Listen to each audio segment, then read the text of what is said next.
Hey guys, so happy Sunday to everyone. So guys, we are finally here. Welcome back to my channel. Now, this has been a very busy week for me. I had some families in town. We also did a little bit of celebration, and like I said, we've been doing so much to prepare for school because I'm going back to my semester. So guys, it's been very hectic to bring out more content after the Olympics that I covered, which I will still be going back into track and field for the month of September to cover the Paralympics. I did promise everyone that this year's Olympic year I'm changing a couple of things around, so I will be covering the Paralympics of the events of my choosing, so be aware of that. Also guys, I hope that you guys enjoyed my recap episode, which was considered like a pilot episode to talk about the Bleach 1000 Year Blood War arc Core 1, which explains the ending of episode 11, 12, and 13 of the arc. And now we're finally welcoming episode 1 or episode 14 and the chronological order of the 1000 Year Blood War arc Core 2, which is titled The Last 9 Days. Now, like I said, Ichigo is on the verge of training in each section of the royal palace. Now he is now moving on to the next palace, which features Ichibei, which is the head grandmaster of Squad Zero. He is the team captain, so I can't wait to see what plans they have with Ichigo, because from what I remember, when they took most of the captains as well as Ichigo's sword up to the royal palace, we saw that Ichigo was trained by each of the last 3 of the royal guards. Like the first person was Tenjiro, lightning fast Tenjiro, which is the healer of the royal guards, and then he went on to the next palace, which is the Kiryu Hikifune, the Grand King Grain. So she is the master of the Gigai, so she actually pour more purity or soul into the body. And then lastly, we saw that Ichigo stumped by Oetsu Nimaya, which is the God Blade Swordman. He is also a blacksmith. He's the one that creates all the swords. So at the end, I think the third challenge was harder for him because he had to learn the history of his family's background, as well as it's closely tied into Yuhabak and the Quincy's, because his mom is also Quincy. So there was a lot of revelations that we got from the last 3 episodes.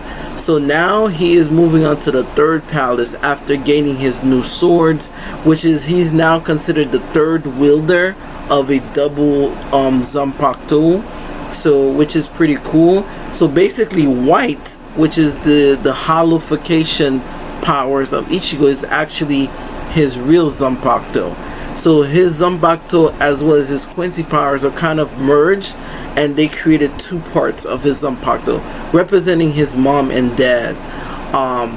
Also, we're gonna see what the next challenge is, which is gonna be the monk Ichibei. So I can't wait to see what I'm liking about what happened in the first core is that we got to see so much of the royal palace, and we got to see a little bit more backstory on the royal guards and what their inventions were. So basically they're like royalty within themselves, because they created something that actually benefited the Soul Society at some point, and due to their invention the Soul Society flourished. So that got me questioning, how big is the Soul Society in a weird way, because the royal palace lives in a separate, like it's in this own bubble within the Soul Society, but it also it's also like the connection of all the worlds.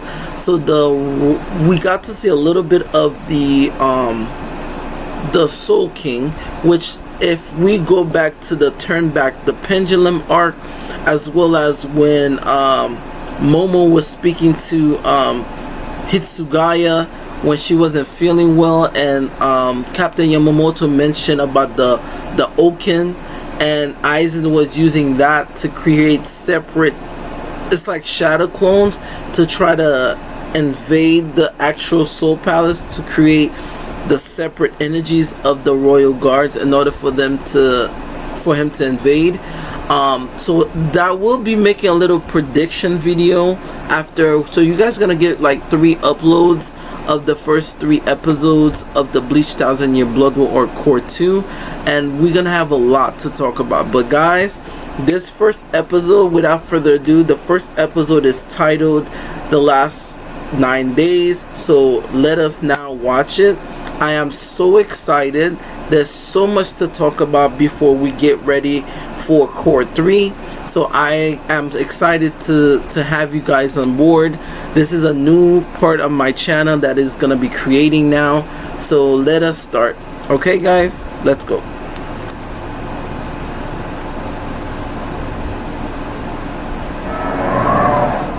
Okay.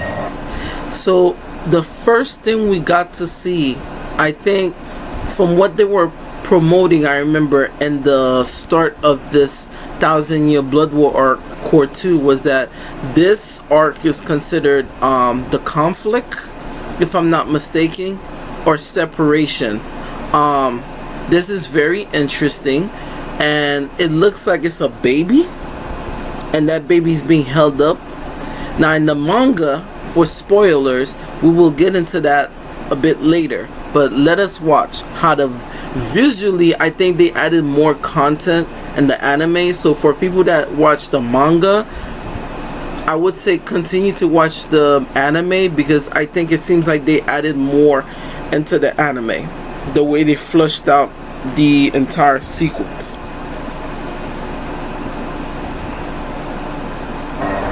All right. Oh. Whoa. So that's Yuhabak. So basically it seems like all the hands, or I would say those are like the generation of Quincy's that has, I guess, this Christ figure that has given. So there's a theory I've been having that Yuhabak reminds me of, if you watch Anna Rice, the Anna Rice book novels, as well as Interview with the Vampire. We know that there are 2 prominent vampires that are the ones that must be kept, which is the origin of vampirism, and it's very similar to the Quincy's, and how Yuhabak is the progenitor of Quincy's, and they all stem from him. And from what excuse me, from what Oetsu said, Yuhabak's soul, or his essence, lived through all Quincy's, like his blood run through all of them, and that because one of his essence was an Ichigo, because of his mom, his manifestation of his younger form is one of his counter powers of the Quincy's. Interesting. All right. Ooh, that is beautiful. So Ichigo,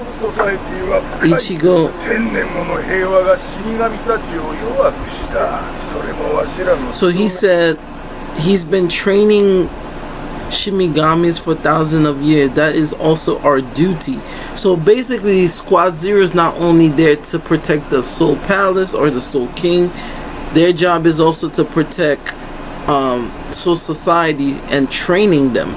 So there's a lot of revelations we're getting based on Ichibe's response of Ichigo. So Ichigo is now training with Ichibe. So I'm interested to see how this training process goes.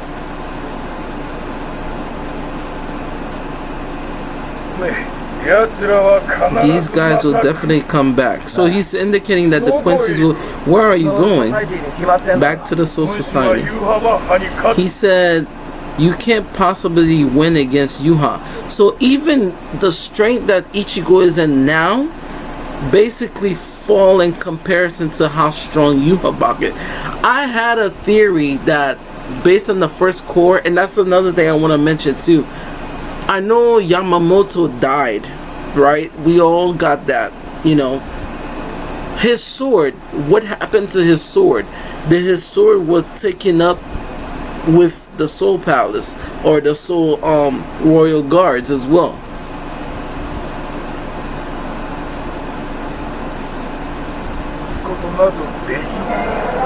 Alright. And then we also knew at the end when Ichigo was training, one of Yuhabak's henchmen, I guess that would be considered his right hand man.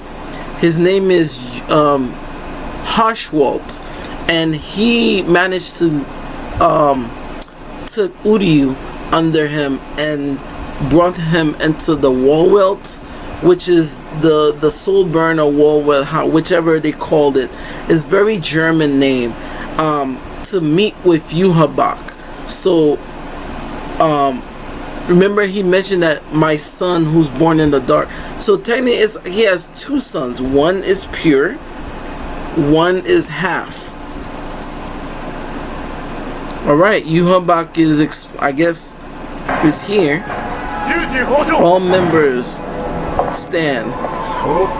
We are gathered stern ridders. 1,000 years ago, our Quincy survived the final beginning. Who are these people? Who do you?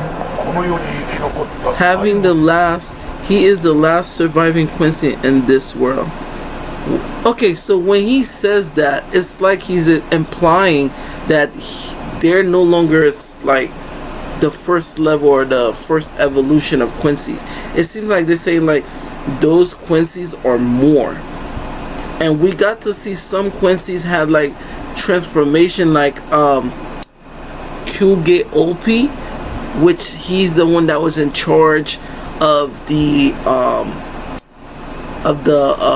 Rickamundo, where he fought with the Fracciones of Haribels, and he had something, he said that those are called, their transformation, like heavenly transformation, is called Voltstandish, right? It's like their version of like Bonkai.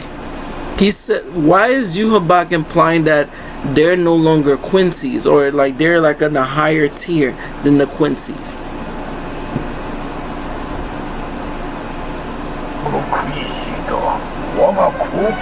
I have appointed him as my successor. What the hell? Oh, this is getting deep. So Uryu is now considered Yuhabak's successor. And I'm loving all the new characters that we're getting. Whoa.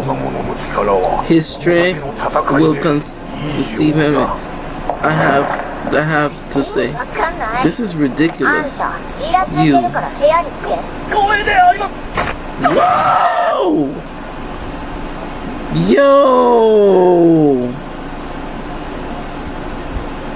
Oh, this is gonna be sick. I'm already loving this arc already. Oh, so they got female Stern Raiders. That's cool. I think, okay, I'm praying that the female characters this time has more screen time.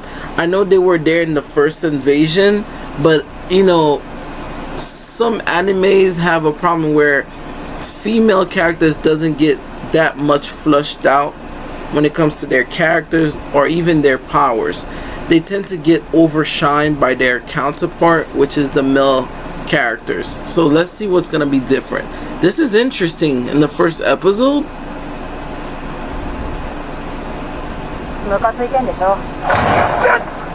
I don't understand it at all. We just heard about his successor. This is the first time, right? Roosterhead. I'm loving this. So we always have this dynamic. We have the calm one, and then we have the hot-headed one. And I'm guessing the girl in the back that is chilling in the pillar, I can't wait to hear all their names. But it seems like she's like the leader. Whereas I think her name, from what I heard, is Latoto. I'm interesting.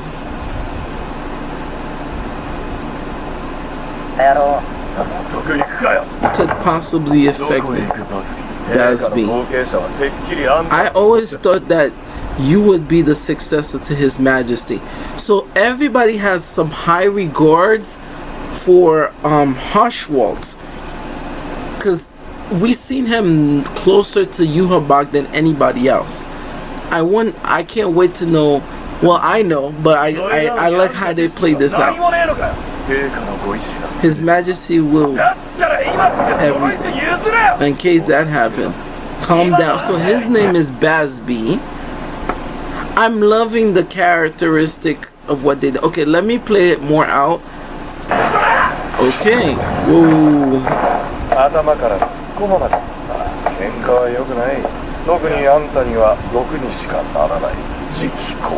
Next Emperor. Whoa. We saw he did that before. Why did you choose me as your successor? This is getting deep. Do you have doubts? Why are you still alive? That explains everything that I was just saying. When Yuhabak, I guess, awakening, he sucked out every half Quincy or any power he could have gathered to resurrect or bring himself to the brink of death to alive. And out of that risk, he took Uryu's mom, he took Ichigo's mom, and he took a lot of other Quincy's parents in order for him to like revive himself. This is getting deeper than we think. So when you think about it, he's not just doing this out of just evilness. This goes deeper than we think. So that got me questioning, how old is Yuhabak? Like, is he older than Yamamoto? Because if he's the father of all Quincy, that means he kind of predates a lot of characters.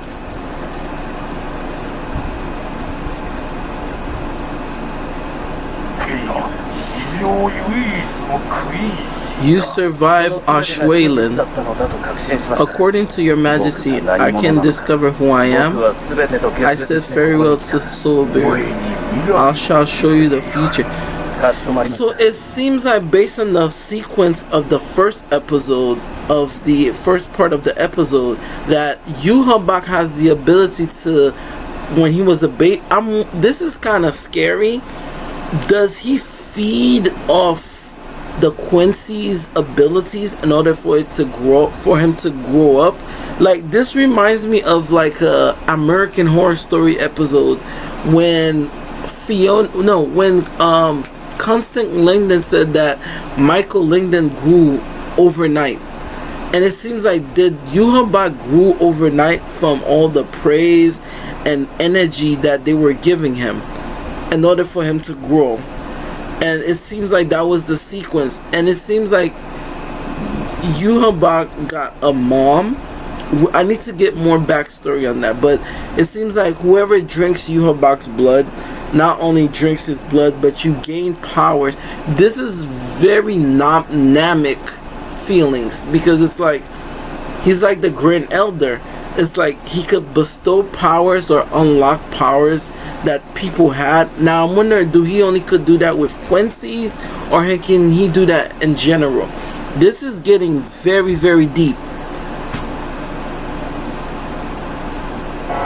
Alright.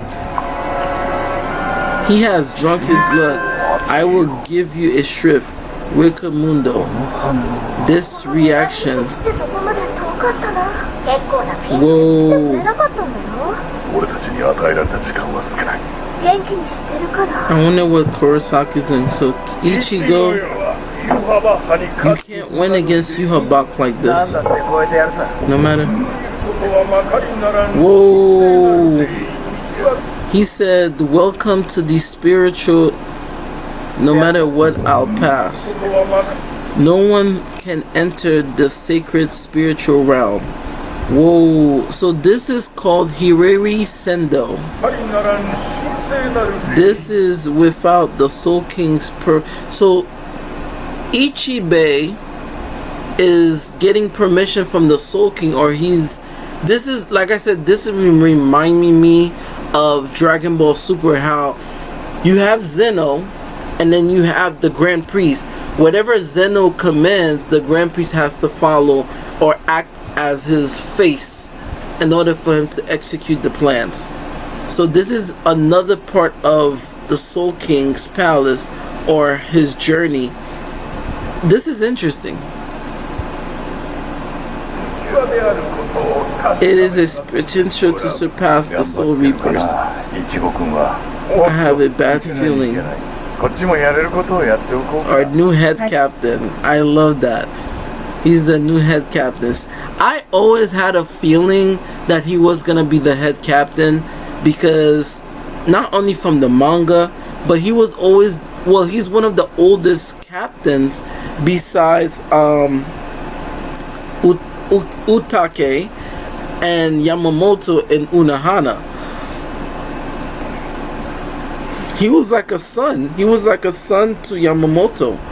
And when Yamamoto, like, that was probably, I remember I said that in the past when I was covering Core 1. When Yamamoto died, not only I felt that, but I felt like, you know, there's a poem that says, like, when I was a child, I act like a child, I thought as a child, but once I become an adult, I had to put away childish things in order for me to become an adult. So overnight, Sunsui had to become an adult, because over the years he was living in the shadow of Yamamoto. So when Yamamoto as the parent figure died, he had to step up as the new kid on the block, and now he had to be the adult that everybody has to look up to. This is crazy.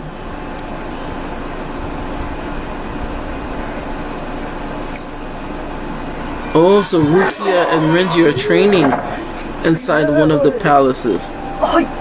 This is... Who's this? This girl Korenji. Oh shoot. Byaku is back. He has recovered great. We can finally talk now. How about you guys almost get ready to train? Excuse me. Captain Squad 8, right? What's the matter? It's about Ichigo. Says very well. Whoa. So basically, if Ichigo grows too strong, he can't come back to the world of the living.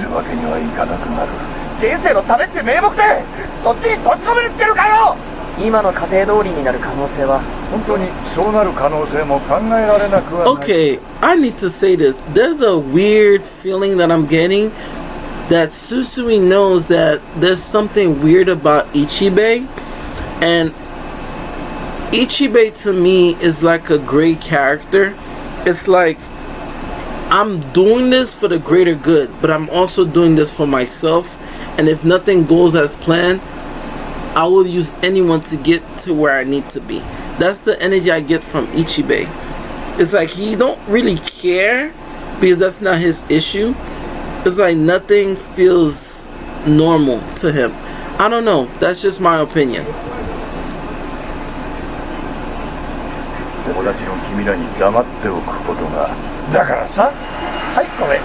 Here, take this. These are soul tickets. Oh, that's so nice. So Sunsui is thinking of his friend. See, like I said, Yamamoto, as well as he was such a great captain, he was perceived as one of the older generation where he doesn't want to mingle with the humans, whereas Sunsui is a great head captain, because I feel as if he's showing that yes, humans could get involved in the meddlings of the spiritual world, because at the end of the day we have to protect all life. And I think he gives people more, how would I say, choices, instead of just being so stubborn in order for the Soul Society to prosper. So you see Chad and Otohime, they're thinking about Ichigo, like what is going on with him now that he's in the Royal Palace training. This is so cool.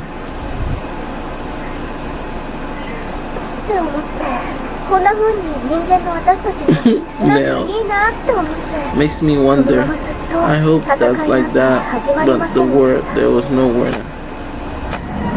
Whoa! Oh, they're already invading. Whoa! So they engulf. Okay, I never thought of this. The Soul Society is like a leaf. It's like similar to like the Leaf Village. Like, what other terrain that lives outside that? I wonder. Are there other small, like, cities? This is very interesting. I never thought of that. Like, where is there other cities outside of the Soul Society? Like, it's like a mega village. So it seems like the Quincy's engulf the interior space that protects the Soul Society into like a shrouded darkness. It's like a sky within a sky. This is interesting.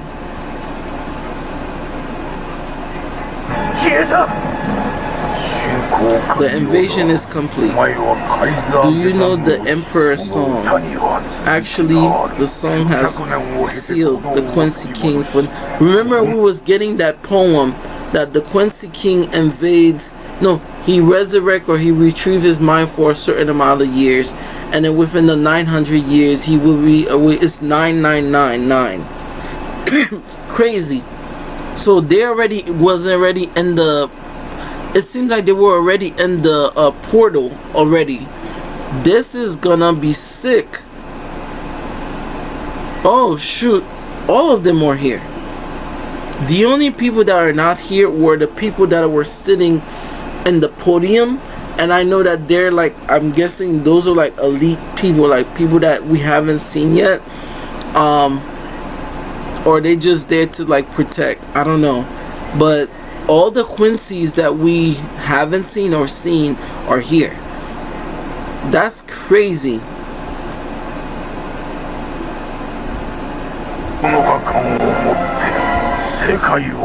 In the 9 days, the world will end, has come to end. Oh my God. So guys, we're stopping it here. This was such an incredible episode. Thank you guys so much. I know the way I'm gonna be covering it is gonna be a bit different, but I have to cover it that way. But guys, this looks stunning. We got a lot of information. So the first few part of the episode, we got to know that Yhwach started off as a child, and then he grew from all the praise and all the years of history of being the Quincy King, because everybody runs through his bloodline. Another crazy thing is he named Uryu as his successor because Uryu was the only Quincy that survived the Ashwelin the first time. I guess when he was resurrected, I think he did it like unconsciously because he wanted to like resurrect himself. And it seems like a lot of the Quincy's are not okay with this.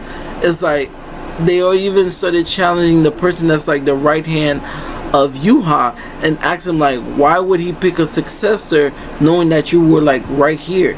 And Harshwell was like, well, it is your majesty's wishes, so whatever he wished has to be the correct one. This is crazy, but it seems like Uryu is not too sure. He asked, he responded to Yhwach's request like, okay, why am I your successor? And then Yhwach was like, well, it seems like you're hesitant, but I'm naming you my successor because you survived the Ashwelin, which has never happened before in history. So I'm guessing, when was the other time that he used Ashwelin? Was it in the past when he was fighting Yamamoto, and that he had to regain these powers in order for him to level these powers up to give it back again, to create it more Quincy? Because is it like a cycle where he has to, I would say, give powers back and then take it back later?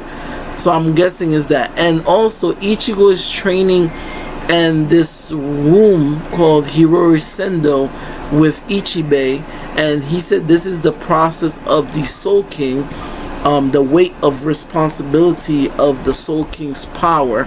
So either he gotta be crushed by it, or he will come out the end as the hero. This is very interesting. This episode was so much to put together, but guys, I enjoyed myself. There was so much to cover, and Sunsui is a good leader because he has a weird feeling. He said that I have a feeling that in case you guys can't see Ichigo again, here are some soul tickets to go see him. So I'm guessing something might happen to Ichigo in the near future.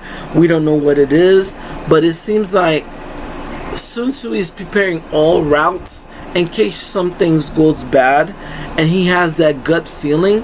And at the same time, the Quincy's pulled up real quick, and they transformed the entire scenery of the Soul Society into their village, into their city, that hidden city that they were keep coming back and forth on. This is some interesting stuff. So guys, I hope you guys are excited. The 1000-Year Blood War Arc Core 2 has officially started on my channel. We just finished episode 1, which is titled The Last 9 Days. I hope you guys enjoyed my reaction. Like and subscribe to my channel, and I'll see you guys in the next video. Like and subscribe. Our goal is to hit 1K before the year ends, and let's make that happen, guys. Thank you guys so much, and have a good time.